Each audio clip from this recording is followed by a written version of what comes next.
नमस्कार। दूरदर्शन राजस्थान के विशेष कार्यक्रम जनादेश 2024 में आपका स्वागत है। मैं हूं अर्निशा। डीडी राजस्थान के जनादेश के कार्यक्रम में आज हम बात करेंगे उस क्षेत्र की जो अंतर्राष्ट्रीय सीमा भी साझा करता है और पंजाब और हरियाणा से राज्य सीमा भी। जी हां, हम बात कर रहे हैं श्री गंगानगर लोकसभा सीट की। यह क्षेत्र राजस्थान का धान का कटोरा भी कहा जाता है। आइए अब नजर डालते हैं श्री गंगानगर लोकसभा में शामिल 8 विधानसभा क्षेत्रों पर। श्री गंगानगर से विधायक हैं भाजपा के जयदीप बिहानी, सादुल शहर से विधायक हैं भाजपा के ही गुरवीर सिंह बराड़, श्री करणपुर से विधायक हैं कांग्रेस के रुपिंदर सिंह कुन्नर और सूरतगढ़ से कांग्रेस के डूंगर राम गदेर और रायसिंह नगर से कांग्रेस के सोहनलाल नायक। वहीं हनुमानगढ़ से निर्दलीय गणेश राज बंसल विधायक हैं और पीलीबंगा से कांग्रेस के विनोद गोठवाल, वहीं संगरिया से कांग्रेस के अभिमन्यु विधायक हैं। श्री गंगानगर लोकसभा क्षेत्र के बारे में चर्चा से पहले हम देखते हैं श्री गंगानगर लोकसभा क्षेत्र के राजनीतिक समीकरण, वहां की जनता के तमाम मुद्दे हमारे संवाददाता की इस विशेष रिपोर्ट में।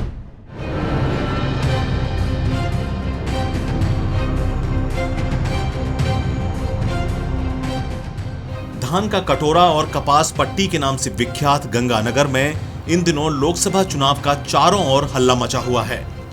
यहां पहले चरण के तहत 19 अप्रैल को मतदान होगा। अगर इस लोकसभा क्षेत्र की भौगोलिक स्थिति को देखें तो यह गंगानगर और हनुमानगढ़ जिले की 8 विधानसभाओं को मिलाकर बनाया गया है। गंगानगर जिले की सीमाएं अंतर्राष्ट्रीय भारत-पाक सीमा से लगती हैं। नहरी सिंचित क्षेत्र होने के कारण यहाँ गेहूं, सरसों, कपास, बाजरा और चने की फसलें होती हैं। इसके अलावा यहाँ किन्नू और गन्ने की भी प्रचुर मात्रा में पैदावार होती है। यहाँ चीनी की मिलें भी हैं। वहीं इस लोकसभा का हनुमानगढ़ पंजाब हरियाणा का सीमावर्ती जिला है। यहाँ सिंधु घाटी सभ्यता का जीवंत उदाहरण कालीबंगा संग्रहालय है। हनुमानगढ़ में ऐतिहासिक सूखा सिंह महताब सिंह गुरुद्वारा और भटनेर का किला भी अपनी विशिष्ट पहचान रखता है। अब अगर श्री गंगानगर में लोकसभा चुनाव की बात करें तो यहाँ भाजपा कांग्रेस में सीधा मुकाबला है। इस सीट पर भाजपा ने महिला को मैदान में उतारते हुए प्रियंका बैलान को अपना प्रत्याशी बनाया है। वहीं कांग्रेस ने कुलदीप इंदौरा पर दांव खेला है। भाजपा प्रत्याशी प्रियंका बैलान का कहना है कि वह प्रधानमंत्री मोदी की गारंटियों को लेकर लोगों के बीच जा रही है। उन्होंने कहा कि इस चुनाव में महिला और युवाओं की समस्याओं के अलावा क्षेत्र की नहरों का विकास उनके प्रमुख मुद्दे हैं। गंगानगर की बेटी होने के नाते यहाँ की समस्याओं को मन से समझा है और किसान, महिला, युवा और हमारे जो नहरों के मुद्दे हैं उन सब को लेकर इनके लिए समस्या के लिए 3-4 मेहनत करते हैं, इनको हल करने का काम। वहीं कांग्रेस प्रत्याशी कुलदीप इंदौरा राजनीतिक पृष्ठभूमि से जुड़े हुए हैं। वह पूर्व में पंचायत समिति सदस्य रह चुके हैं। इसके अलावा उनके परिवार के लोग विधायक और अन्य राजनीतिक पदों पर रहे हैं। इस चुनाव में वह इंदिरा गांधी नगर, गंग कैनाल, किसानों की समस्या और बेरोजगारी को दूर करने की बात कर मतदाताओं को अपनी ओर रिझाने की कोशिश कर रहे हैं। चाहे वो IGL की बात है, चाहे वो भाखड़ा की बात है, चाहे गंग कैनाल की बात है, और जो भी विषय या मुद्दे आए उनको लेकर गंगानगर जिले के तमाम उन मुद्दों को लेकर मैं संघर्ष मैंने हमेशा किया।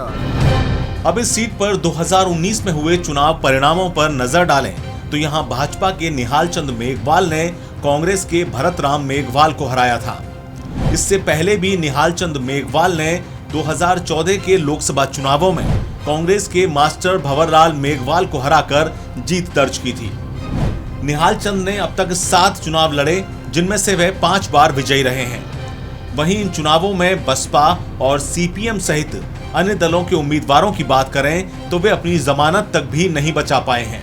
इसके अलावा इस सीट पर 1952 से अब तक हुए 17 चुनावों को देखें तो यहां कांग्रेस का दबदबा रहा है। इस दौरान कांग्रेस 10 बार, भाजपा 5 बार और निर्दलीय व अन्य दल 2 बार जीते हैं। श्री गंगानगर संसदीय क्षेत्र में मतदाताओं की स्थिति को देखें तो यहाँ कुल 20,96,907 मतदाता हैं। इनमें 10,94,086 पुरुष, 10,02,754 महिला और 67 थर्ड जेंडर मतदाता हैं। गंगानगर लोकसभा क्षेत्र में पिछले चुनाव में 74.39% मतदान हुआ था। इस बार भी मतदान प्रतिशत बढ़ाने के लिए निर्वाचन विभाग स्वीप कार्यक्रम के तहत कई गतिविधियां संचालित कर मतदाताओं को जागरूक करने में जुटा हुआ है।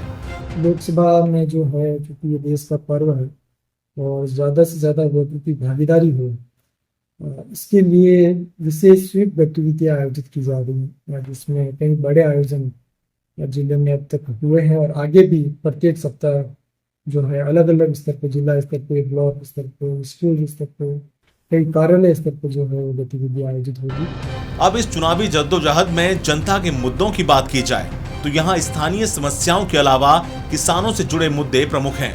इसके अलावा पर्याप्त सिंचाई पानी, नहरों की समस्या, स्वामीनाथन की सिफारिश लागू करना, MSP, किसान कर्ज माफी, पीलीबंगा में रेलवे ओवरब्रिज, सतीपुरा फ्लाईओवर निर्माण, रेल लाइन विस्तार और भांकड़ा व्यास मैनेजमेंट बोर्ड में राजस्थान को स्थायी प्रतिनिधित्व की मांग भी बड़े चुनावी मुद्दे बने हुए हैं। गंगानगर जिला एक कृषि प्रधान जिला है।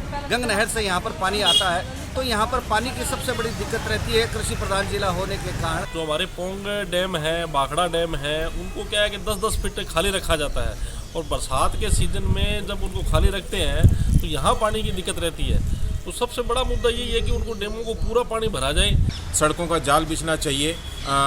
इंडस्ट्री की यहाँ बहुत ज़्यादा आवश्यकता है। इंडस्ट्री नहीं है, अगर इंडस्ट्री यहाँ पर लग जाती है, फूड प्रोसेसिंग यूनिट लग जाती है, तो गाजर और किन्नू के जो उत्पादक किसान हैं उनको बहुत ज़्यादा फायदा हो जाएगा। युवाओं को रोजगार मिले, अच्छी शिक्षा मिले, शहर में जो सड़कें हैं, ट्रैफिक व्यवस्था है वो बहुत अच्छे से सुचारू रूप से चले। हमारे गोलूवाड़ा के लिए एक रेल का बहुत बड़ा विषय है। यहाँ रेलवे बहुत ज़रूरी है। बींज बायला से होते हुए अगर यहाँ से रेल लाइन निकलती है, गोलूवाड़ा को बहुत बड़ी सौगात मिलती है।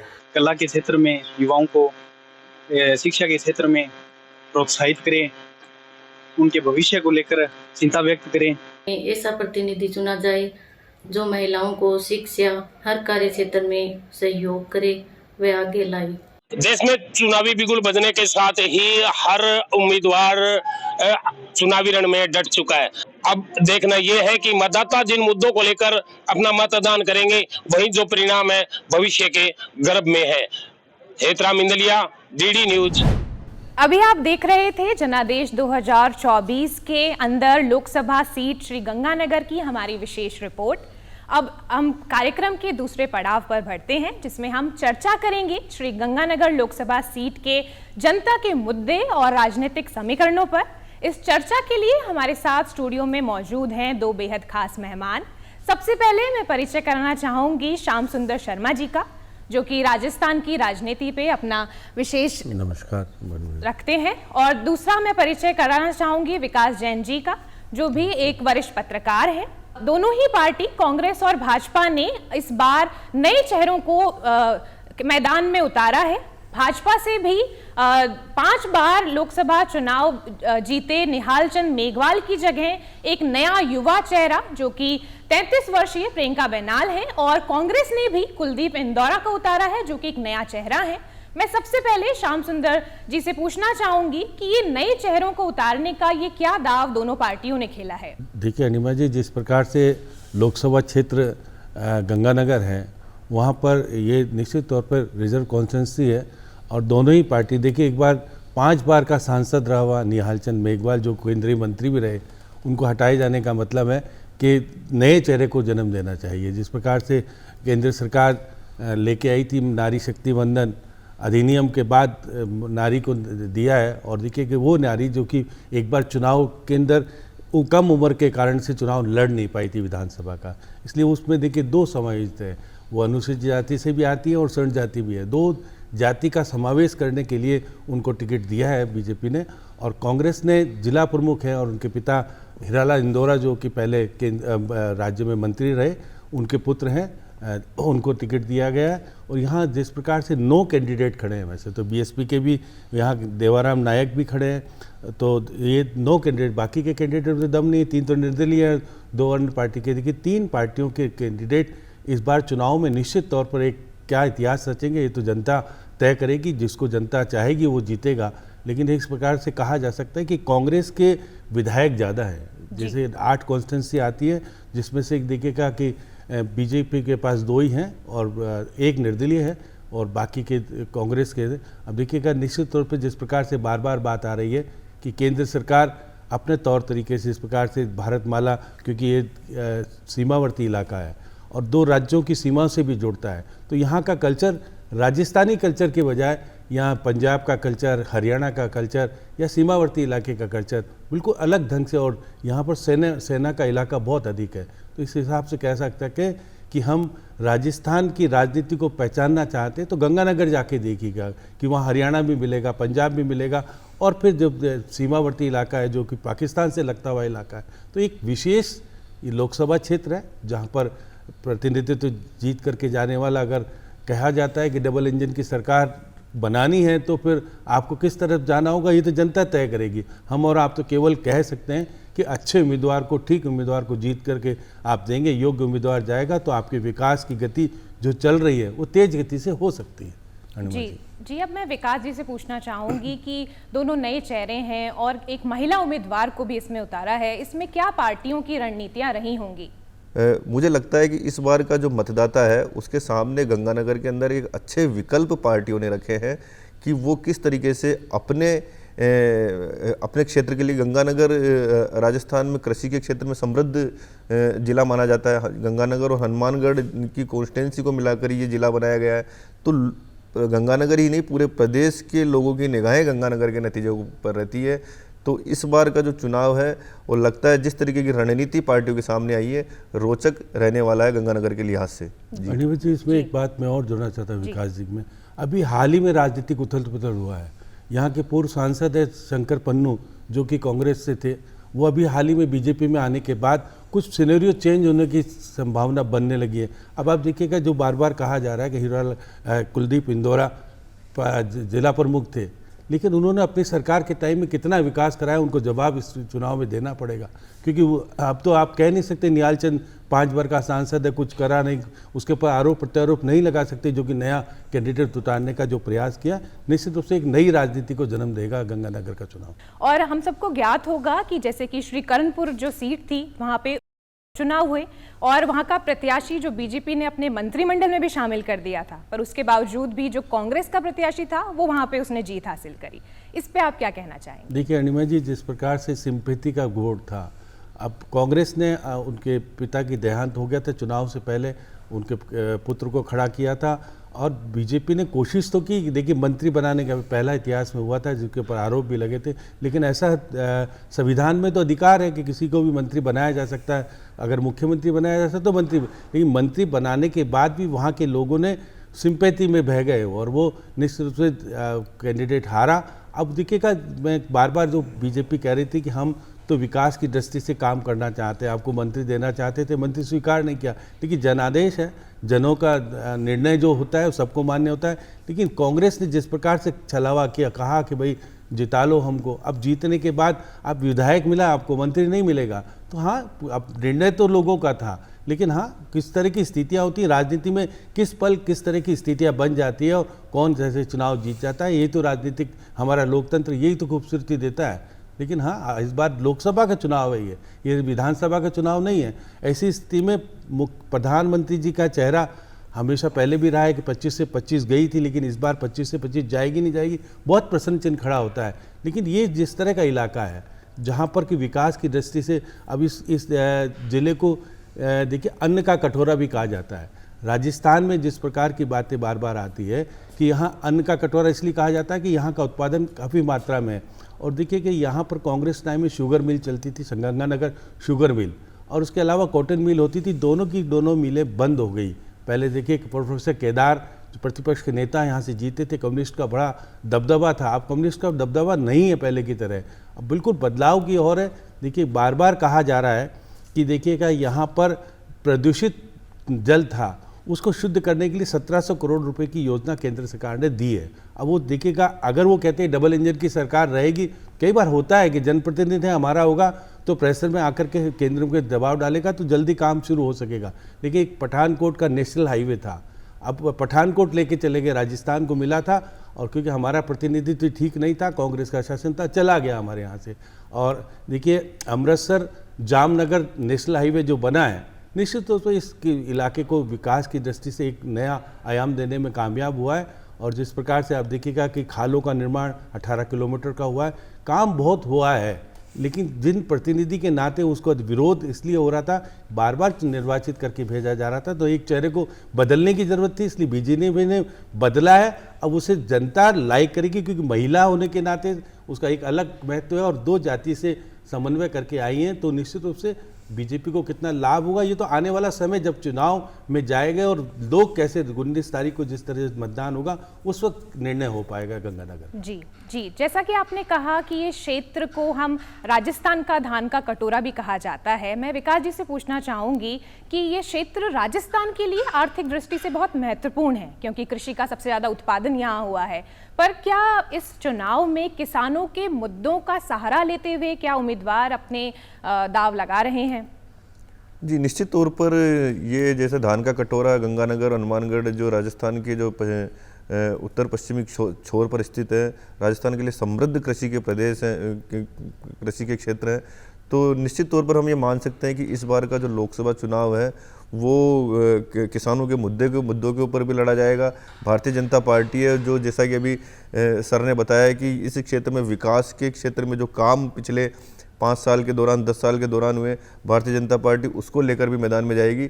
तो किसानों के मुद्दे जो क्षेत्र, जो जिले पूरी तरीके से समृद्ध किसानों के क्षेत्र है, वहाँ के किसानों के मुद्दों को लेकर निश्चित तौर पर दोनों पार्टियां इस बार भी चुनाव के मैदान में जाने वाली है। हम राजस्थान के परिदृश्य की बात करें तो अभी 25 सीटें भारतीय जनता पार्टी के पास में, लगातार 2014 से भारतीय जनता पार्टी और उसके गठबंधन की जो सीटें हैं वो 25 में से 25 सीटें भाजपा के पास आती रही। इस बार भी यदि हम माहौल की बात करें तो हम किसी भी क्षेत्र में जाते हैं तो प्रधानमंत्री नरेंद्र मोदी का चेहरा सामने नज़र आता है, लेकिन फिर भी हम जिलों के अंदर जाते हैं, ख़ास तौर पर गंगानगर जैसे ज़िले में जहां पर स्थानीय मुद्दे हैं, वहां की स्थानीय समस्याएं हैं, वहां की आर्थिक उन्नति के अवसर हैं, तो निश्चित तौर पर वहां के जो लोकल और स्थानीय मुद्दे भी मतदाताओं को प्रभावित करेंगे और दोनों ही पार्टियां इन मुद्दों को भुनाने की जी तोड़ कोशिश में नज़र आ रही हैं। जी, वहाँ के स्थानीय मुद्दों में से एक बहुत महत्वपूर्ण मुद्दा जो निकल के आता है, क्योंकि ये एक सीमावर्ती क्षेत्र है, तो यहाँ पे युवाओं में नशे की बहुत समस्या पाई गई थी। श्याम सुंदर जी, मैं आपसे जानना चाहूँगी कि इस समस्या का क्या रहा था इतिहास और आगे क्या कुछ हो सकता है? देखिए अनवर जी, जिस प्रकार से आपने कहा कि युवा क्योंकि पंजाब से लगता हुआ है और पंजाब में इस समस्या का समाधान कर पाने में सक्षम अभी तक नहीं हो पाए। हाँ, इसके निश्चित रूप से तस्करी कुछ होती है, क्योंकि ये पाकिस्तान से लगता इलाका भी है, लेकिन जिस प्रकार से हमने विकास की दृष्टि से तेज़ी से किया, अब देखिए मेडिकल कॉलेज का पहले कहा था एक जमींदारा पार्टी हुआ करती थी, उसके माध्यम से हमने यहाँ MOU किया कांग्रेस की सरकार ने, 3 साल तक उसका कारण कुछ भी नहीं हुआ। अब केंद्र सरकार ने पैसा दिया है तो हनुमानगढ़ और गंगानगर और एक अनूपगढ़ तो नया जिला बन गया। 3 जिले का ये लोकसभा क्षेत्र है। लोकसभा क्षेत्र में जिस तरह से काम मिलने लगा, आप देखिएगा अभी देखेगा अमृत योजना के तहत 3 बड़े स्टेशनों को विकसित करने का काम किया है, या इससे पहले 26 रेलवे स्टेशन का नवीनीकरण का काम निश्चित तौर पे बीजेपी के सांसद ने कराया था। उसे रेलवे मैन का कहा भी जाता है, रेलवे मैन का खिताब प्राप्त था उसको। और उसके अलावा अगर आज बात करें तो देखिए ब्रॉडबैंड आ जाने के बाद परिवर्तन हुआ है। बिजली की अभी तक वहाँ बिजली की जो रेलवे की लाइनें का काम तेज़ी से चल रहा है, और वो विकास की दृष्टि से जिस प्रकार से तेज़ गति आनी चाहिए वो आएगी। और मैं कह सकता हूँ कि प्रदूषित पानी, देखिए अब एक समस्या सबसे बड़ी ये है, भाखड़ा नागल बांध है, देखिए हिमाचल से निकल के आता है बांध, वहाँ पर बंधा। उसके बाद हमारा जो जल प्रबंधन का बनी हुई है जो है उसमें हमारा प्रतिनिधित्व नहीं बैठता, केवल हरियाणा का बैठता है या पंजाब का बैठता है, तो हमारा अधिकार वहाँ पर नहीं मिल पाता। ये एक चुनावी मुद्दा बना हुआ है। इस चुनावी मुद्दे के कारण अगर देखिए जिस प्रकार से कि हमारे जो भाजपा के राष्ट्रीय अध्यक्ष हैं JP नड्डा, उनके बेटे का ससुराल भी देखिए हनुमानगढ़ है, तो ऐसी स्थिति में उनका आना जाना लगा रहता है। तो एक नया प्रतिनिधित्व देने का काम भी JP नड्डा ने वहाँ पर जो ऐतिहासिक काम करके महिला को देने का प्रयास किया। देखिएगा कि ये बात सही है कि प्रधानमंत्री जी कुछ चीज़ें लाना चाहते हैं, तो लाने के लिए आपको डबल इंजन की सरकार, वो कहते हैं कि अगर डबल इंजन की सरकार आएगी, वो ये कह रहे हैं। अभी देखिए जब आए थे वो आपके सामने कोटपुतली में, तो उन्होंने कहा था कि अभी तो हमने 10 साल में टेलर दिया है, अभी पिक्चर बाकी है, बड़े काम हमको करना बाकी है। तो बड़े काम कौन से होंगे जब सरकार आएगी, और वो लक्ष्य हमेशा पार्टी बड़ा रखती है। हर पार्टी जीतने के लिए चुनाव लड़ती है, हारने के लिए कोई नहीं लड़ता। गंगानगर की देखिए कि शहरी सड़क का काम तो हो गया, लेकिन जिस प्रकार से गाँवों की सड़कों का काम आज भी नहीं है, और सीमावर्ती इलाके के साथ एक एयर कनेक्टिविटी वहाँ पर देखिएगा आज तक हो रहा।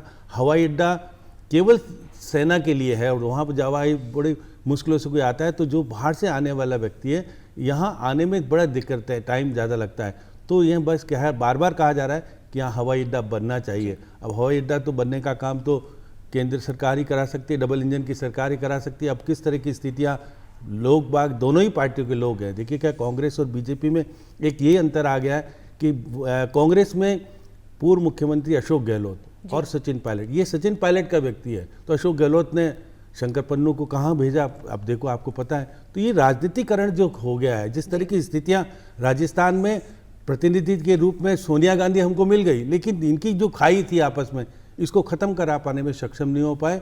लेकिन बीजेपी ने जिस प्रकार से यहाँ पर प्रभारी को बदला, अरुण सिंह जी को भेजा, आंध्र प्रदेश भेजा, या तेलंगाना में यहाँ से संगठन प्रभारी को भेज करके जो अलग तरह से काम करने का काम किया, और निश्चित तौर पर जिस तरह से कामकाज हो रहा है, जो कुछ हो रहा है, परिणाम तो जनता को देना है। आप और हम तो केवल बता सकते हैं कि किस तरह की स्थितियाँ बन सकती हैं, लेकिन वोट तो जनता देगी, और 19 अप्रैल को जनता निर्णय कर लेगी जो कुछ होगा सामने आएगा। जी बिल्कुल, विकास के मुद्दे बहुत ही अहम भूमिका निभाते हैं किसी भी चुनाव में।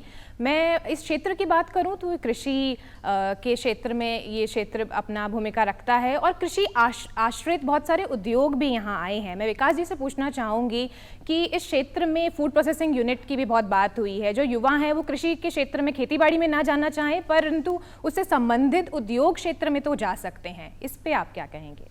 जी बिल्कुल, निश्चित तौर पर गंगानगर जो कि समृद्ध है, आपने कहा कि फूड प्रोसेसिंग की जो यूनिट्स है वहाँ पर ये मुद्दा हमेशा से ही रहता है। अभी मैं एक बात और जोड़ना चाहूँगा, जैसे कि अभी आपने सवाल किया था कि गंगानगर क्षेत्र जो कि बॉर्डर प्रदेश है, पंजाब से भी लगता हुआ है, पाकिस्तान से भी लगता हुआ है, तो वहाँ पर नशे की जो लत है वो युवाओं के अंदर काफ़ी तेज़ी से प्रसार करती हुई पिछले कई दशकों के दौरान नज़र आई है। लेकिन मैं आपको यह बता देना चाहता हूँ कि पिछले हम 10 साल के दौरान या पिछले कुछ सालों के दौरान देखें तो गंगानगर ही नहीं, जो इंडिया के जो भारत के जो बॉर्डर प्रदेश है जहाँ पर नशे को की जो समस्या थी वो प्रचुर मात्रा में थी, उसमें काफ़ी कमी आई है। इसका कारण मैं आपको बताना चाहता हूँ कि जो इन्वेस्टिगेशन का जो पार्ट भारत सरकार ने नशीली दवाओं की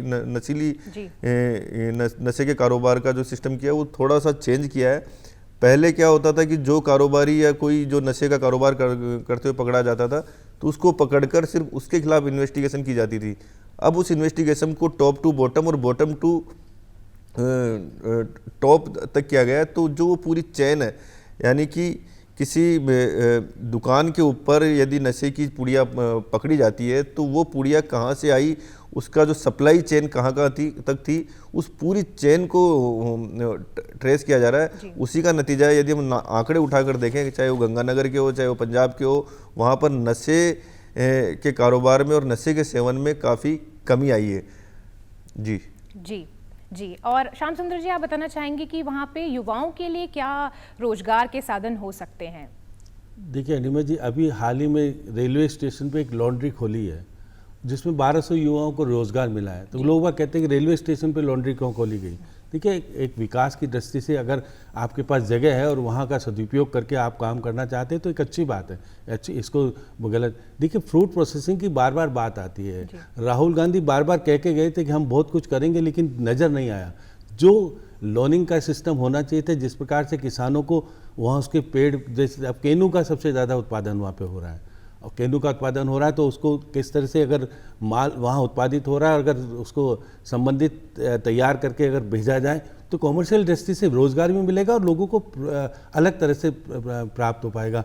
कॉटन काफ़ी होता है यहाँ पे, कॉटन की स्थिति में भी कुछ किया जा सकता है, या गन्ना भी होता है, तो गन्ने का भी हम कैसे प्रोसेसिंग करके क्या कुछ कर सकते हैं। एक निश्चित तौर पर जनप्रतिनिधि अगर सही आपका जाएगा और केंद्र में अपनी मांगों को उठा करके सही जगह लाने का प्रयास करेगा तो केंद्र तो पैसा दे सकता है। देखिएगा हनुमानगढ़ में 7 करोड़ का इंडोर स्टेडियम बना है, और सिंथेटिक ट्रैक बनाया है जहाँ पर कि खिलाड़ी तैयार होकर के आ रहे हैं। तो एक नयापन हो सकता है कि केंद्र से बहुत बड़ी योजनाएं ला सकते हो तो फिर डबल इंजन की सरकार बनाने का दायित्व तो आपका होता है। अब केंद्र में हमारा प्रतिनिधित्व सही बनेगा तो हमने बदलाव की दृष्टि से निश्चित तौर पर बार बार जो कांग्रेस कहती है कि हम क्या कर सकते हैं, भाई आप तो गठबंधन करके अभी 6 तारीख को अब सोनिया गांधी कांग्रेस का घोषणा पत्र जारी कर रही है। कांग्रेस तो शासन में आने वाली नहीं है, वहाँ तो इंडिया गठबंधन की बात करें तो ठीक लगता है। अब कांग्रेस किस आधार पर गारंटी दे रहे हैं? राहुल गांधी गारंटी बांटने का काम, प्रधानमंत्री की गारंटी तो ठीक है क्योंकि प्रधानमंत्री हैं और आने वाले टाइम में प्रधानमंत्री बनेंगे तो वो निश्चित तौर पर अपनी स्थिति को डिलीवर करने में कामयाब हो सकते हैं। तो इसलिए ये कहना, देखिए जनता सब समझती है कि अब हमारे राज्य की सरकार भी आज बीजेपी की सरकार है, तो ऐसी स्थिति में यदि आप कांग्रेस की सरकार ना तो राज्य में ना केंद्र में, हाँ आपका प्रतिनिधित्व जीत के जाएगा तो क्या बात करेगा मुझे नहीं पता, क्योंकि हमने राज्यसभा में बहुत सारे लोगों को भेजा है हमारे, और कहाँ अलग लोगों को भेजा, हमारे लोकल जनप्रतिनिधि नहीं जीत के गए, कांग्रेस ने तो बाहर के लोगों को भेज कर दिया। अब हम वहाँ मिन्नतें करते हैं कि हमारे राज्यसभा में प्रश्न उठा लेना, हमारी समस्याओं को बता देना। ये विडंबना कैसी होती है कि हमारा प्रतिनिधि हमारी बात नहीं करेगा, हमारे यहाँ से जीत के जाएगा। तो एक देखिए परिवर्तन का दौर में ऐसा नहीं होना चाहिए कि हमारा प्रतिनिधि लोकल जाएगा। जैसे बीजेपी ने कुछ लोकल लोगों को भेजा है तो हमारा प्रतिनिधित्व तो वहाँ काम करने का हमारा सौभाग्य है कि हमारे उपराष्ट्रपति राजस्थान से जाते हैं, जो कि हमारा, और लोकसभा में भी हमारे प्रतिनिधि के रूप में ओम बिरला थे, अब तक दोनों सदनों का काम हमारे कर रहे थे। तो ये बात सही कि राजस्थान विकास की दृष्टि से तेज गति पे आएगा तो हमको वहाँ पर निश्चित तौर पे जनप्रतिनिधि सही तरीके का चुनने का अधिकार होना चाहिए, और आम जनता से भी ये चाहते हैं कि दें ऐसे जनप्रतिनिधि को जो कि आपका काम कर सके। जी, आपने बहुत ही सुंदर विश्लेषण बताया इस क्षेत्र के बारे में, और आपने सही कहा कि ये जनता पे निर्भर करता है कि वो कैसा प्रतिनिधित्व चुनते हैं और कौन उनकी बातों को दिल्ली पार्लियामेंट तक लेके जाता है। तो मैं आखिर में आप दोनों से यही अनुरोध करूंगी कि आप जनता से अपना निष्पक्ष और स्वतंत्र मत डालने की कुछ अपील करें। सबसे पहले विकास जैन जी, आप। जी, निश्चित तौर पर जनता का ही काम होता है कि वो किस तरीके का प्रतिनिधित्व अपने लिए चुनती है। तो इस बार मौका है आपके लिए, खास तौर पर गंगानगर की हम बात करें, आपके पास में 2 चेहरे हैं, उनमें से आपको ये तय करना है कि कौन आपकी आवाज़ को बुलंद कर सकता है, किसकी बुलंद आवाज़ से आपके काम हो सकते हैं। तो निश्चित तौर पर आने वाले 19 अप्रैल को आप सभी लोग मतदान के लिए जाएं और अपने विवेक का इस्तेमाल कर अच्छे से अच्छे प्रतिनिधित्व को चुनने का काम करें। जी देखिए अनिमा जी, ये लोक उत्सव है, लोगों के उत्सव का लोग अगर सहयोग करेंगे और अच्छे प्रतिनिधि को चुनने का प्रयास करेंगे, आपके लोग तो 9 खड़े हैं, लेकिन पार्टियों के अनुसार राष्ट्रीय पार्टी के प्रतिनिधि को चुनने का प्रयास करेंगे। हम सभी जनता से अपील करना चाहते हैं कि 19 अप्रैल को आप पहले मतदान करें, फिर जलपान करें, और अपने सहयोगियों को भी कहें, आसपास के लोगों को भी अपील करें कि हाँ मतदान करने जरूर जाएं। ये मती आपके क्षेत्र के विकास के अंदर एक नया पैगाम देने का काम करेगा। हम फिर कहते हैं हर मतदाता अपना मतदान करे, जलपान बाद में करे। जी जी जी, आपने बिल्कुल सही कहा, पहले मतदान फिर जलपान। जनादेश 2024 के इस कार्यक्रम में जुड़ने के लिए आपका बहुत बहुत धन्यवाद।